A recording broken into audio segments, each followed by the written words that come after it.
Bon dimanche, et on vient de chanter la paix de Dieu, et on a chanté aussi que le croyant n'est pas troublé, mais qu'il est vainqueur. Et oui, on a des périodes où on est troublé, mais c'est passager parce que on finit par être vainqueur, on a des luttes encore. Mais ça va tellement bien avec la prédication de ce matin, qui est tirée de 1 Samuel 17, qui est très connu.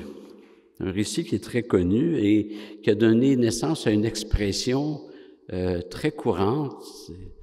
Quand une personne doit se battre en cours contre une multinationale, on va dire, c'est David contre Goliath.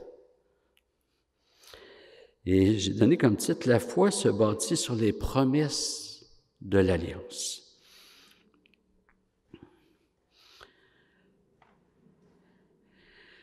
Donc, on va apprécier le texte par section, donc on va prier avant d'aller plus loin. Père éternel, on est à tes pieds ce matin. On veut vraiment tendre l'oreille vers toi pour mieux comprendre ce récit de David contre Goliath. Et on veut comprendre pour apprendre. Et Seigneur, que cela puisse transformer nos vies. On a besoin, Seigneur, d'être affermis dans notre foi. Et Seigneur, c'est ton œuvre et tu nous donnes des moyens pour cela.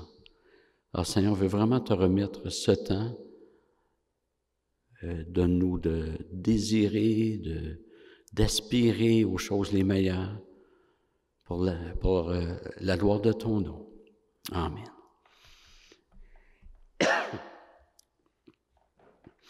Alors, avant d'aller au texte, quelques mots de mise en contexte.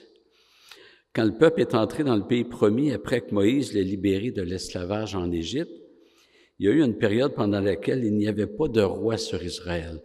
Et dans notre série sur les livres de la Bible, on a vu cela. C'était la période des juges, et à 2 reprises, plus vers la fin du livre, c'est marqué, en ce temps-là, il n'y avait point de roi sur Israël. Et il y a un endroit qui précise même, chacun faisait ce qu'il voulait. Pourtant, Dieu avait donné sa loi. Il demandait que son peuple applique sa loi. C'est pas par manque d'information si le peuple s'est égaré. C'est par manque ou manque de volonté d'obéir à Dieu. Et le peuple avait quand même demandé un roi. Et puis, le problème, c'est pas que le peuple voulait un roi. Parce que c'était un problème quand le peuple n'avait pas de roi.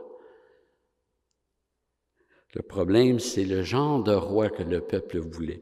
1 Samuel 8, versets 6 et 7. Aux yeux de Samuel, c'était une mauvaise chose qu'ils aient dit, « Donne-nous un roi pour nous juger. » Et Samuel pria l'Éternel. L'Éternel dit à Samuel, « Écoute la voix du peuple dans tout ce qu'il te dira, car ce n'est pas toi qu'il rejette. C'est moi qu'il rejette. » C'est Dieu qui parle. Donc le peuple rejette Dieu. Dieu dit, « C'est moi qu'il rejette pour que je ne règne plus sur eux. » Alors que Dieu voulait établir un roi pour que le peuple puisse être mieux dirigé dans les voies du Seigneur, mais le peuple voulait un roi pour faire le contraire, pour que Dieu ne règne plus sur eux. Et le premier roi, Dieu leur a donné un roi selon le cœur du peuple, Saül, qui fut un mauvais roi. Et je pense que Dieu voulait que le peuple sache c'est quoi être dirigé par un homme qui n'a pas la crainte de l'Éternel. Mais aussitôt après Saül, Dieu a nommé David comme deuxième roi, un homme selon le cœur de Dieu. Et le texte que nous allons voir maintenant se passe après que Dieu ait signifié à David qu'il deviendrait roi. David n'était pas encore roi, mais David avait été informé au chapitre précédent, Samuel 16, qui allait succéder à Saül. Et on lit au verset 13, « Samuel prit la corne pleine d'huile et il en oignit David en présence de sa famille. » Cette information-là va être importante, en présence de sa famille. « L'Esprit de l'Éternel tomba sur David et demeura sur lui à partir de ce jour-là et dans la suite. » Un texte intéressant passant sur le rôle du Saint-Esprit dans l'Ancienne Alliance. Le Saint-Esprit n'était pas en stand-by dans l'Ancienne Alliance. Il était actif. Donc, cette cérémonie s'est déroulée devant la famille de David, alors que David est encore très jeune. Son père et ses frères étaient présents à cette cérémonie, et comme je vous ai dit, ça va être un détail important dans le récit opposant David contre Goliath. Et quelque temps après, Israël entre en guerre contre les Philistins qui ont décidé d'agresser Israël. Les Philistins étaient une nation ennemie qui demeurait au sud-ouest d'Israël. Alors, la partie verte, c'était le territoire que les Israélites possédaient au temps du roi Saül, et les Philistins se trouvaient juste à côté, dans l'ovale rouge. Donc, c'était un peuple qui était très proche géographiquement, une nation voisine. Et les Philistins étaient des fabricants d'armes, alors que les Israélites n'en fabriquaient pas, au point où les Israélites allaient chez les Philistins pour en acheter. Mais là, quand tu rentres en guerre contre ton voisin qui est ton fabricant d'armes, ça va mal. T'es mal pris. Ça fait penser aux Américains qui ont vendu de l'armement à Ben Laden pour ensuite entrer en guerre contre lui, ou que Ben Laden soit entré en guerre contre les Américains. Je ne veux pas aller là, mais c'est sûr que ton fournisseur arrête de te fournir dans un contexte comme ça. Alors, on va lire 1 Samuel 17, les versets 1 à 3 pour commencer. Les Philistins mobilisèrent leurs troupes pour une expédition guerrière. Ils se rassemblèrent à Soko en Juda et dressèrent leur camp entre Soko et Azéka à Éphès-Damim. Saül, de son côté, rassembla les hommes d'Israël et ils campèrent dans la vallée du Chêne. C'est là qu'ils prirent position en ordre de bataille face aux Philistins.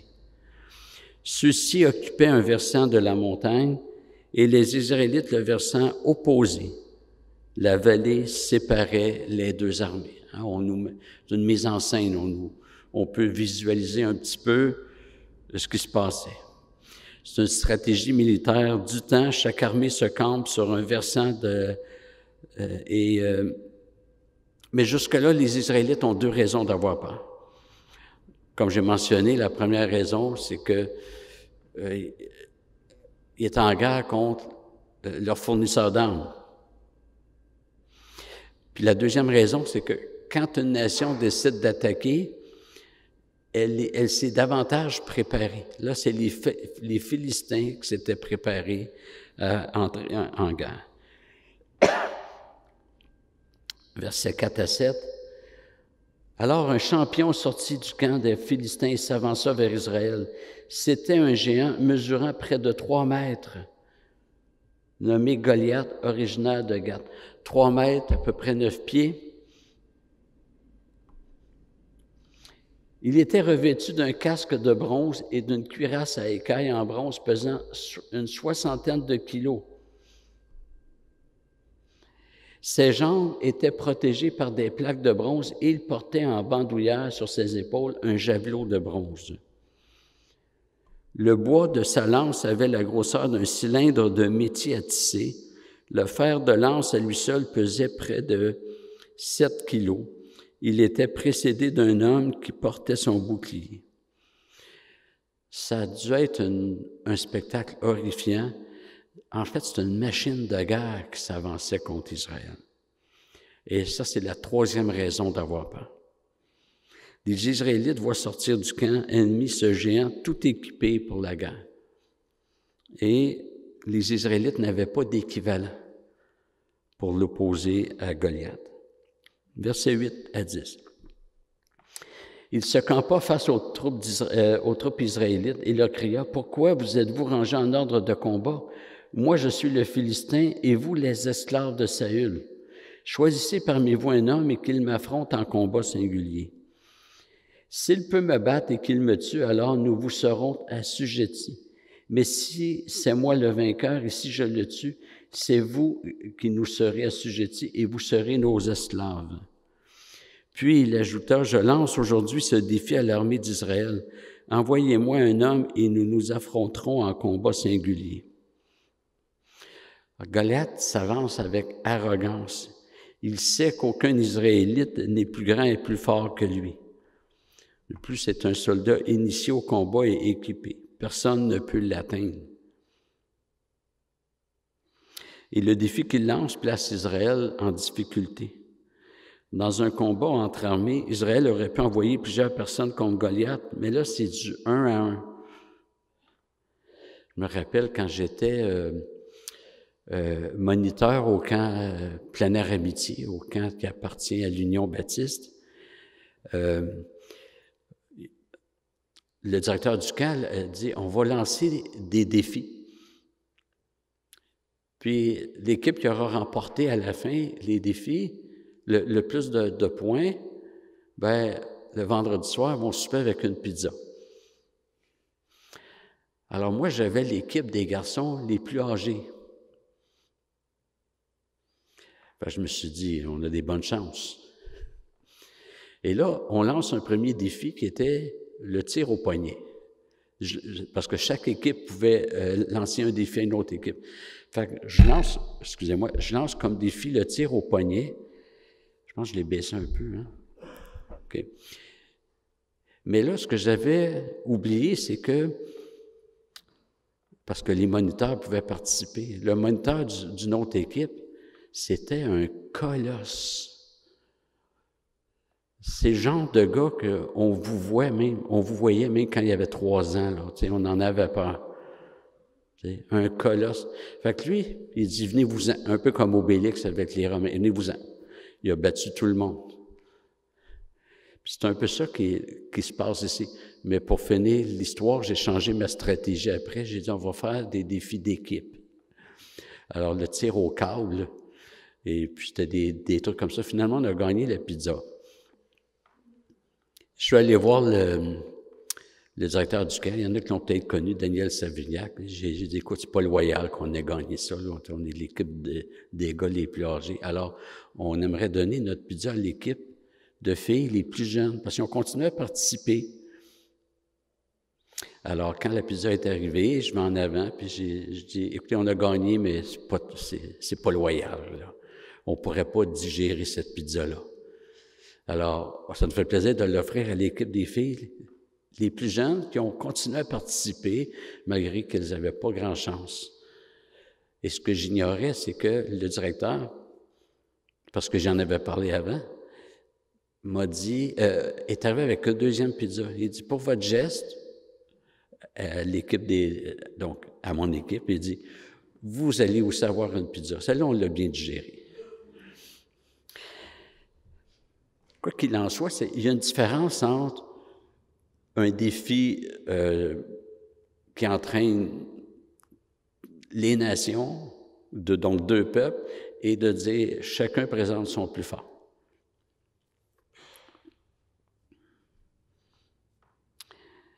Israël ne peut pas opposer un militaire de la trempe de Goliath. Il n'y a personne de calibre au sein de la nation juive. Et c'est la 4e raison pour laquelle Israël a peur. Et la réaction d'Israël n'est pas surprenante. Quand Saül et toute son armée entendirent ces paroles du Philistin, ils furent démoralisés et une grande peur s'empara d'eux. Et quand un roi a peur, il risque de communiquer cela à toute la nation. Mais c'était sans compter sur la providence de Dieu.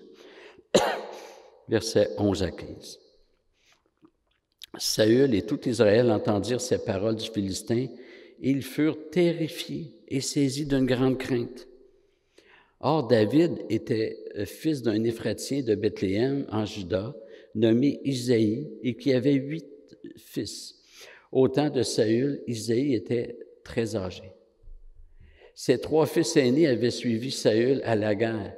L'aîné s'appelait Éliab, le second Abinadab et le troisième Shama. Quant à David, c'était le plus jeune. Lorsque les 3 aînés eurent suivi Saül, David faisait le va-et-vient entre le camp de Saül et Bethléem pour y garder les moutons de son père. Donc, on a le scénario aussi où les 3 frères aînés de David sont au combat et le reste de la famille est à la maison. Et David, qui était berger, fait le va-et-vient entre ses moutons et le camp militaire. Verset 16 et suivant. Chaque matin et chaque soir, le Philistin venait se présenter en face de l'armée d'Israël, et cela depuis 40 jours. Quelle arrogance! Verset 17. C'est à cette époque qu'Isaïe dit à son fils David, « Prends cette mesure de grains rôtis et ces 10 pains et porte-les vite au camp pour tes frères. Emporte aussi ces 10 fromages, tu les donneras aux chefs de leurs milliers. Tu verras si tes frères se portent bien et tu m'en rapporteras de leur part un gage. Tu les trouveras avec Saül et toute l'armée d'Israël dans la vallée du Chêne face aux Philistins. » Donc, Isaïe demande à son fils David de se rendre au camp, porter de la nourriture pour ses frères et pour les chefs militaires, pour qu'ils prennent des nouvelles de ses frères. Et là, l'action commence. Un peu comme dans un film, les premières minutes, on nous présente les personnages, la mise en scène, à un moment donné, paf, l'action arrive. Verset 20 et suivant. Le lendemain, de bon matin, David confia ses moutons à quelqu'un pour les garder. Il prit ses provisions et partit comme Isaïe le lui avait ordonné. Quand il arriva au campement, l'armée était en train de prendre position pour la bataille en lançant le cri de guerre. Israélites et Philistins se rangèrent en ordre de bataille face à face. David déposa,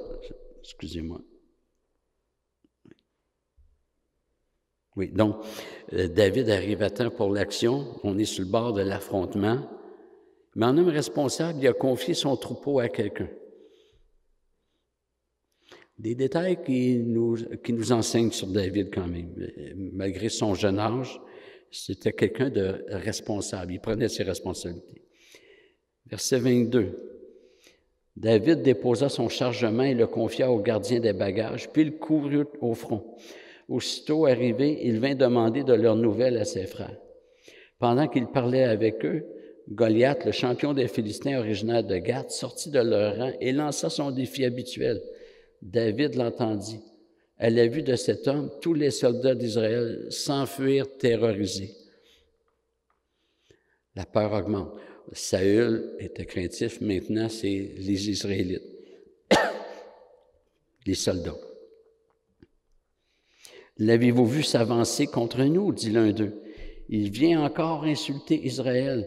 Celui qui le tuera recevra de grandes richesses de la part du roi qui lui donnera en plus sa propre fille en mariage et exonérera toute sa famille d'impôts. » David demanda aux hommes qui se tenaient autour de lui, « Qu'est-ce que l'on donnera à celui qui abattra ce Philistin et qui lavera le peuple d'Israël de la honte qui lui est infligée? » Qu'est donc cet incirconcis de Philistin pour oser insulter les bataillons du Dieu vivant? Il y a quelque chose qui se passe dans la tête de David. Il court s'informer. On va lire le verset 27 qui dit « On répéta à David ce qui était promis comme récompense à celui qui tuerait le géant. » Et les versets 28 à 30. Lorsque son frère aîné Éliab l'entendit discuter avec les soldats, il se mit en colère contre lui et lui dit « Que viens-tu faire ici? À qui as-tu laissé nos quelques moutons dans la steppe? Je te connais bien, moi, petit prétentieux. Je sais quelle mauvaise intention tu as dans ton cœur. Tu n'es venu que pour voir la bataille. »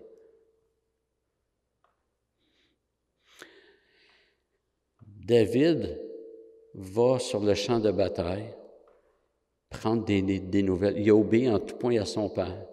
Il apporte du pain à ses frères. Et ses frères, et en tout cas au moins un de ses frères, l'a jugé très sévèrement. Son frère aîné lui prête de mauvaises intentions. Il insinue que David est irresponsable de laisser les moutons. Il le traite de prétentieux. David était peut-être brisé. Lui qui vient porter de la nourriture à ses frères se fait insulter par l'aîné. Versets 29 et 30. David lui répondit, « Et qu'est-ce que j'ai fait de mal? Est-ce que je n'ai plus le droit de parler maintenant? » Puis il tourna le dos à son frère et alla se renseigner auprès d'un autre soldat, et on lui fit la même réponse que la première fois. La question de David, je vous le rappelle, était de savoir ce qui adviendrait à celui qui vaincrait Goliath. Et poser la question équivalait à s'avancer pour se montrer volontaire, pour combattre. On ne s'intéresse pas à la récompense autrement dit, si on s'intéresse à la récompense, on s'intéresse aux moyens de l'obtenir. Je m'excuse, mais là, lui, il persévère dans... Bon.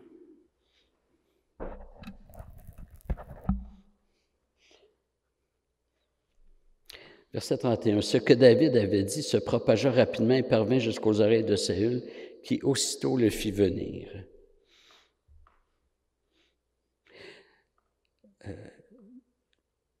David suscite la curiosité du roi, Saül.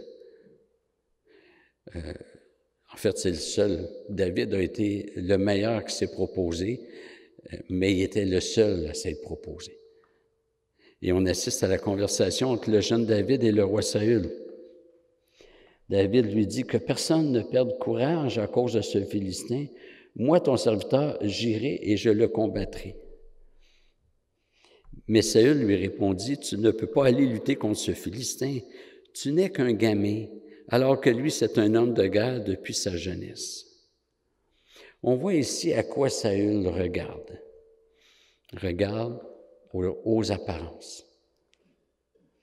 David répondit à Saül, verset 34, « Quand ton serviteur gardait les moutons de son père et qu'un lion ou même un ours survenait pour emporter une bête du troupeau, je courais après lui, je l'attaquais et j'arrachais la bête de sa gueule.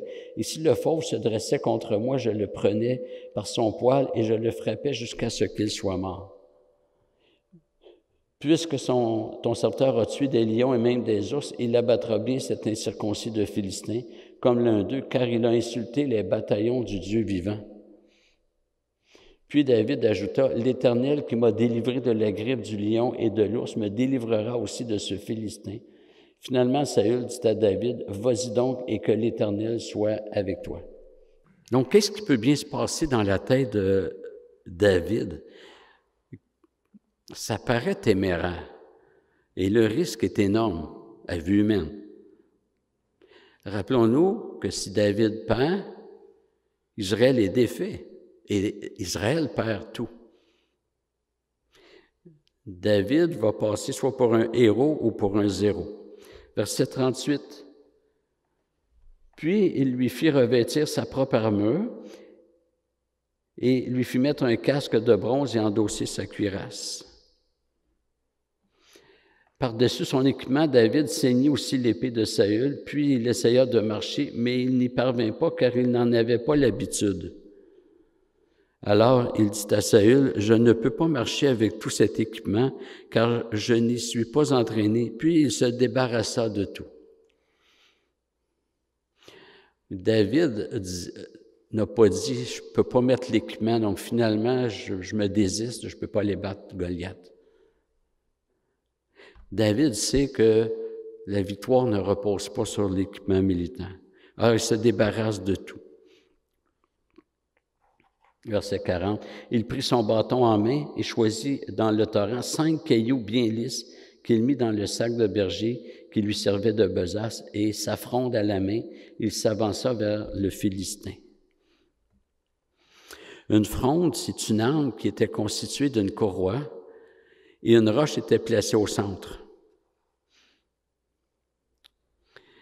Il fallait faire tourner la fronde et lâcher au bon moment la moitié du ruban pour laisser la roche atteindre son objectif. Verset 41. Goliath, précédé de son porte-bouclier, s'avança vers David. Il l'examina et lorsqu'il vit devant lui un jeune homme roux et de belle figure, il le regarda avec mépris. Et il lui lança « Est-ce que tu me prends pour un chien pour venir contre moi avec un bâton? » Puis il le maudit par ses dieux. Alors Goliath méprise David. Et il le maudit. Il continue au verset 44. « Approche un peu, ajouta-t-il, pour que je donne ta chair à manger aux oiseaux du ciel et aux bêtes des champs. » Et écoutez bien la réponse de David aux insultes de Goliath. À quoi David répondit, « Tu marches contre moi avec l'épée, la lance et le javelot, et moi je marche contre toi au nom de l'Éternel, le Seigneur des armées célestes, le Dieu des bataillons d'Israël que tu as insulté. » Goliath est un païen. Il n'a rien compris. Il s'appuie sur ses propres forces. Mais David s'appuie sur Dieu. David marche au nom de l'Éternel. Et le nom éternel, le nom Yahvé, dans la Bible, c'est le nom du Dieu de l'Alliance. C'est l'Alliance avec toutes ces promesses qui est évoquée ici. Et on ne peut pas lire ce matin, mais Dieu avait promis que si le peuple était fidèle, Dieu allait lui donner la victoire sur les nations ennemies. Verset 46. « Aujourd'hui même, l'Éternel, le Dieu de l'Alliance, me donnera la victoire sur toi, je t'abattrai, je te couperai la tête. Et avant ce soir, je donnerai les cadavres des soldats philistins à manger aux oiseaux du ciel et aux bêtes sauvages de la terre. Alors toute la terre saura qu'Israël a un Dieu. Et toute cette multitude assemblée saura que ce n'est ni par l'épée, ni par la lance que l'Éternel délivre, car l'issue de cette bataille dépend de lui, et il vous délivre de notre pouvoir. » Goliath se présente avec arrogance, David se présente avec foi et dans la connaissance des promesses de Dieu.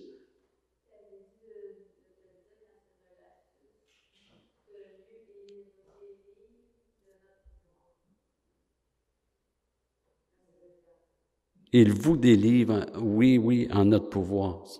Merci. Donc, un lapsus du verset que j'ai fait sur le verset 47. Donc, Goliath se présente avec arrogance, sûr de lui-même, toute sa confiance est en lui-même. David se présente avec foi. Il n'y a rien à vue humaine, David, là. Il n'y avait rien. Mais il annonce la mort de Goliath au nom de l'Éternel, et toute la terre saura.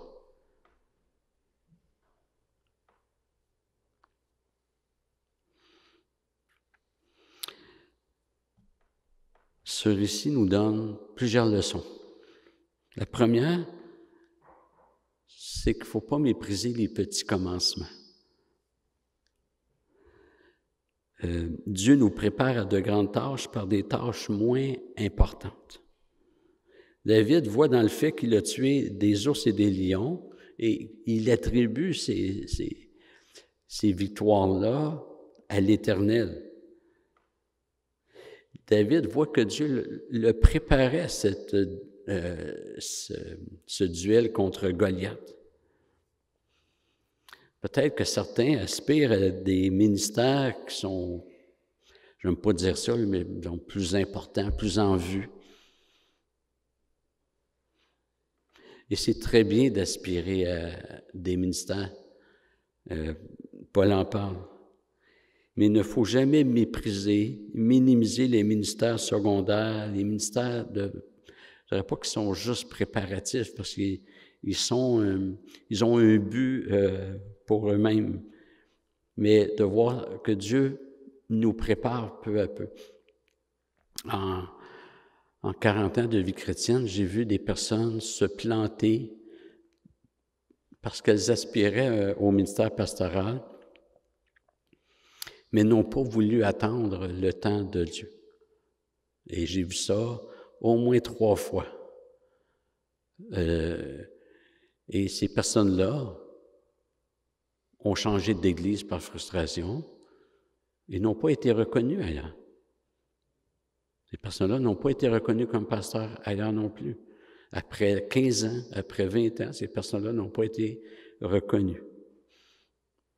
Et on voit dans la Bible que Moïse a voulu précipiter son ministère. Puis finalement, ça lui a coûté 40 ans chez les Madianites. Puis David a su attendre après Dieu. Il y avait l'occasion. Ça va être plus après la victoire contre Goliath, ça va être plus tard. Il y aura eu l'occasion de tuer Saül. Puis il dit non, c'est Dieu qui l'a placé là. Moi, je ne touche pas à Saül. Mais c'est possible que Dieu nous prépare par des petites choses et faut rentrer dans ces petites choses avec la même consécration que des ministères sont peut-être plus en vue.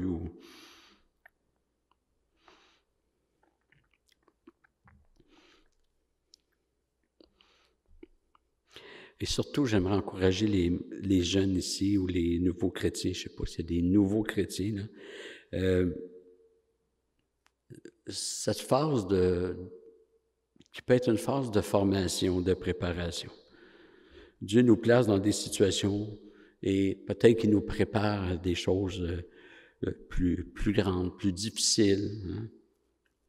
Dieu veut que notre fidélité soit testée. Et c'est un principe biblique. Si on est fidèle dans les petites choses, Dieu va nous en confier des plus grandes.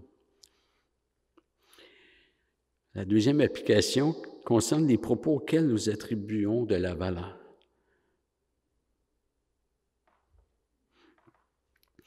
Il y a des choses qu'on entend et il y a des choses qu'on entend et qu'on croit. Saül a entendu Goliath. Il y a eu une réaction païenne. Il a cru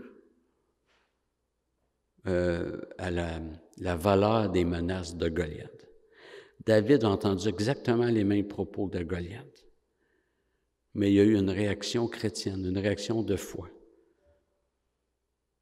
David a entendu son frère aîné le dénigrer.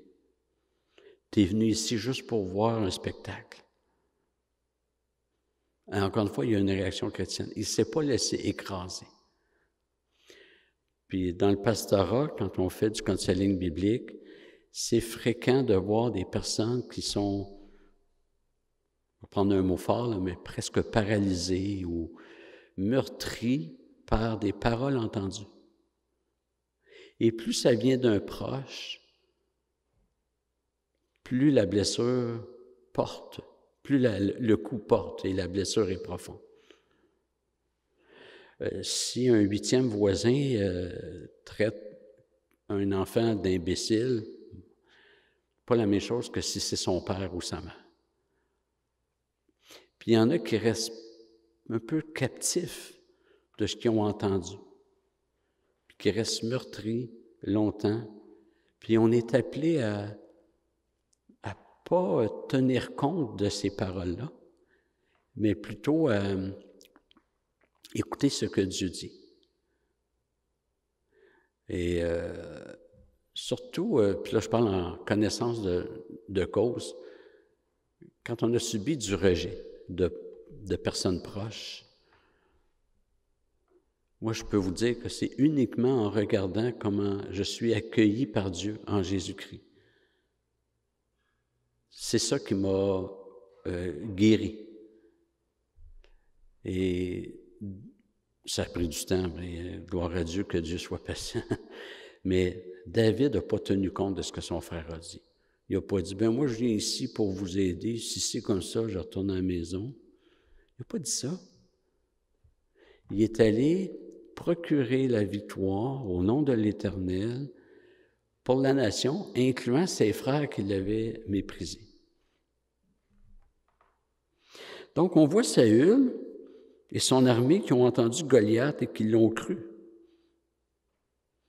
Leur réaction a été d'avoir peur et d'être découragés. Ils ont accordé du crédit aux paroles de l'ennemi. Et au verset 33 qu'on a lu, on constate que Saül ne voit que selon des critères humains. Selon Saül, Goliath est supérieur à David en raison de sa stature et de son expérience militaire. Saül a été nuisible dans cette histoire. David aussi entend Goliath, verset 23. Il constate la peur d'Israël, verset 24. Et je pense que nous avons, verset 26, les raisons pour lesquelles David a su vaincre Goliath. Il ne s'est pas laissé impressionner par la grandeur du géant, ni par les dimensions imposantes de son armure, ni ne se laisse décourager par les propos de découragement de tous ses compatriotes. Tout ce que David voyait allait à l'encontre de la victoire. La crainte du roi, la crainte du peuple, la stature de Goliath, l'équipement militaire de l'armure de Goliath, le fait qu'il devait avoir une pénurie d'armes en Israël puisque les Philistins étaient le fabricant d'armes. Il n'y avait aucun élément encourageant dans les circonstances. D'où vient le courage de David? Et vous allez voir que la foi de David n'est pas un genre d'arrogance spirituelle. La foi de David est solidement ancrée dans les promesses de Dieu. À 2 reprises, David traite Goliath d'incirconcis, versets 26 et 36. Et juste cette expression résume toute la pensée de David dans cette situation-là. Être un incirconcis, surtout sous l'Ancienne Alliance, c'est être un opposant à Dieu, une nation qui n'est pas sous le parapluie des bénédictions de Dieu. Il n'est pas membre de son peuple. Pour David, Goliath, là, c'est quelqu'un qui n'avait pas droit à la protection divine. Et à l'inverse, David présente l'armée d'Israël comme les bataillons du Dieu vivant. Dieu est vivant. Il agit. Et c'est dans sa compréhension des clauses de l'Alliance que tout se joue. Toute sa compréhension vient de ce que Dieu a déclaré dans sa parole.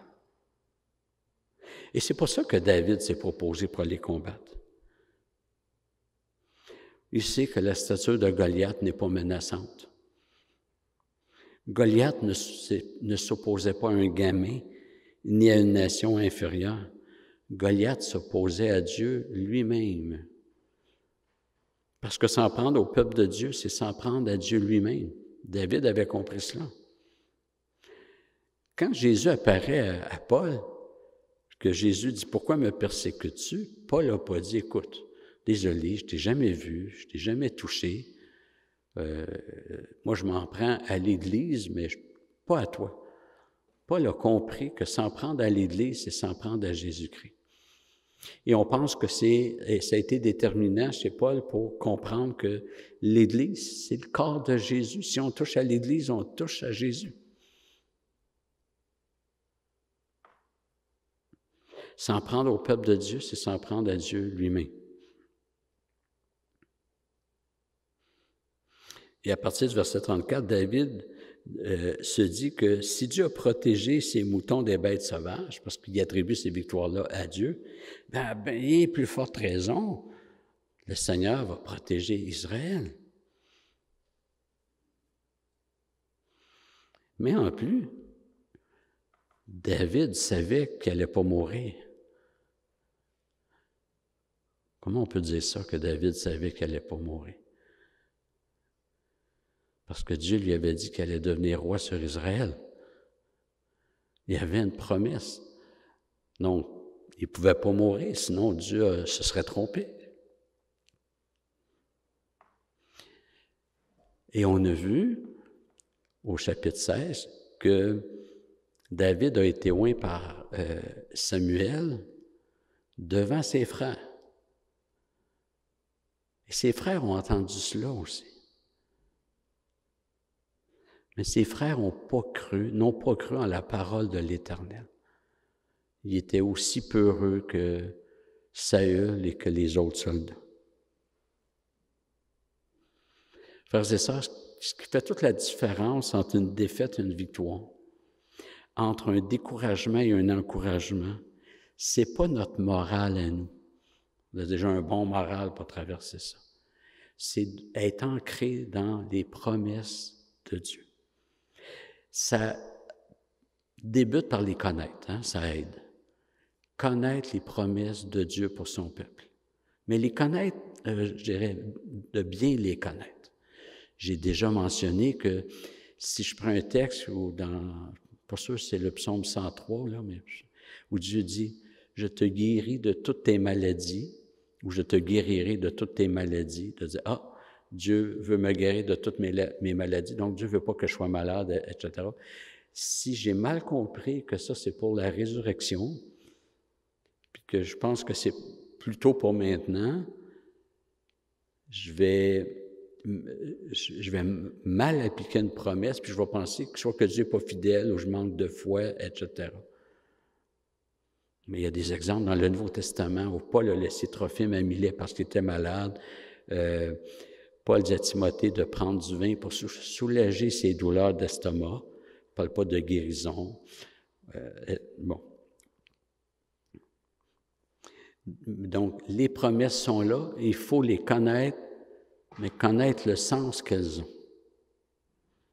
Mais il faut y croire aussi. Il faut y croire.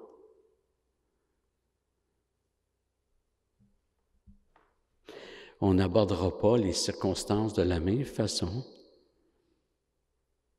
si nous connaissons Dieu. Si je suis en train de maugréer pour ma situation actuelle, puis je parlais avec Maurice avant le culte sur un aspect qui concerne ma vie, puis j'ai besoin de me fouetter moi-même. Puis s'il y en a qui veulent m'aider, je pense que je vais m'organiser tout seul. Mais j'ai besoin de me fouetter puis de dire, écoute, là, est-ce que tu te rappelles les promesses de Dieu? Puis Maurice, c'est un frère qui ramène constamment sur les promesses. J'ai remarqué ça. Et on n'aborde pas les difficultés de la même façon. Quand on connaît Dieu, quand on connaît ses promesses. C'est pour ça que étudier, être enseigné, c'est majeur. C'est pas optionnel, pas des cours optionnels, ça. C'est majeur. Dieu veut qu'on soit tous enseignés. Devant l'insurmontable, devant les plus grands défis, n'oublions jamais que nous sommes les troupes du Dieu vivant, que nous sommes des fils et des filles du grand roi, et qu'il nous a fait les promesses les plus riches. C'est particulier, parce que les richesses les plus, c'est un pléonasme, mais les richesses les plus riches qui existent sont pour nous. Elles sont pour nous.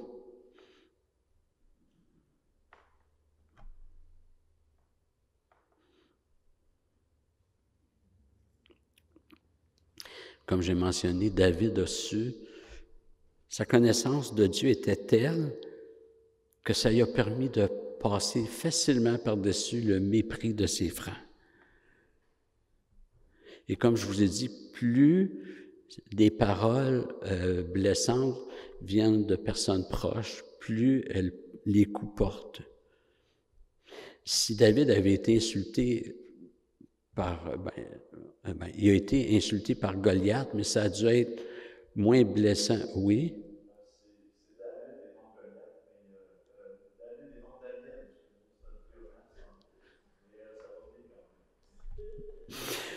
Je me rappelle pas. OK, c'est bon. Le mépris que David a subi de la part de Goliath a sûrement été moins difficile que le mépris qu'il a subi de la part de son frère.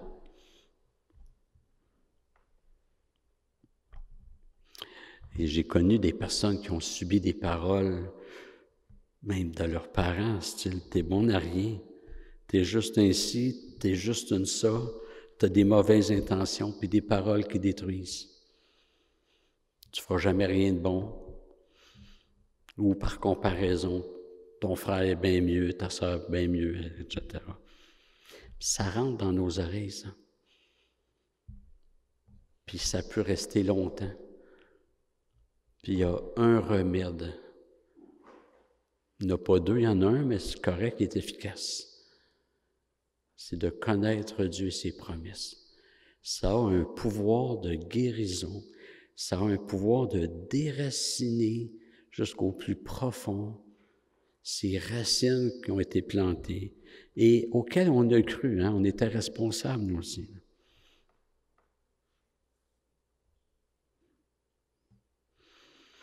On doit se rappeler, frères et sœurs, que Dieu nous a choisis et que notre valeur vient de Dieu lui-même. Peu importe les paroles dévastatrices qu'on a pu dire sur nous. Son grand frère prétendait bien connaître David. Il disait, moi, je le sais pourquoi tu es venu ici. La suite nous a prouvé l'inverse.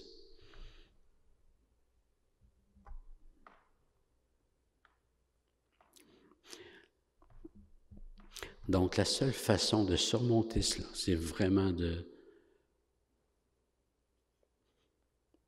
comme Paul dit, ayez en vous les pensées qui étaient en Jésus-Christ. Il est en train de dire que vous décidez de vos pensées. Vous n'êtes pas victime de vos pensées. Ayez les pensées, ayez en vous les pensées qui étaient en Jésus-Christ. Et ça a changé beaucoup pour David, ça a changé beaucoup pour la nation juive.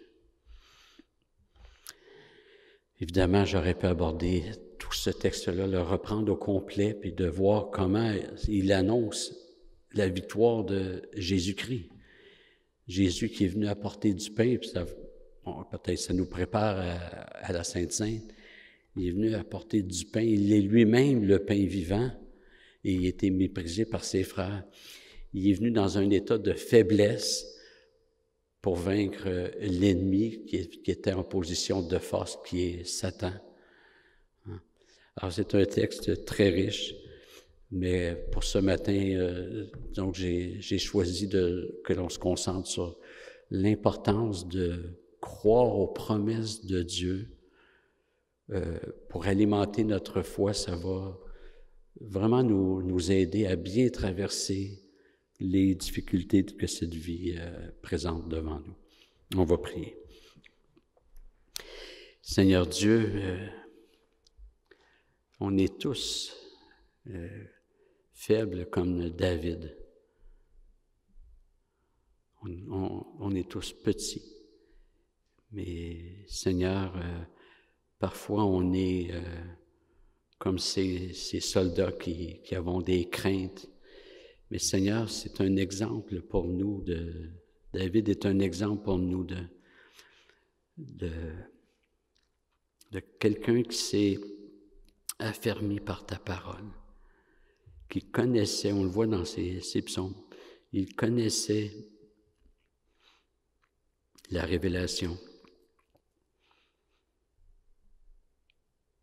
Et il y croyait. Seigneur, que tu puisses nous affermir, nous donner cette soif comme David.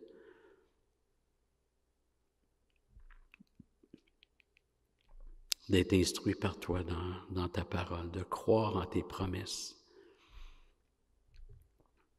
Merci pour la victoire qui a été remportée par Jésus-Christ. Merci pour son œuvre parfaite à la croix. Et Seigneur, c'est vraiment ce qui nous fortifie le plus de savoir que la victoire est déjà remportée, victoire définitive, pas juste sur un ennemi extérieur, mais aussi sur notre péché. Alors, Seigneur, on est reconnaissant pour cela. Amen.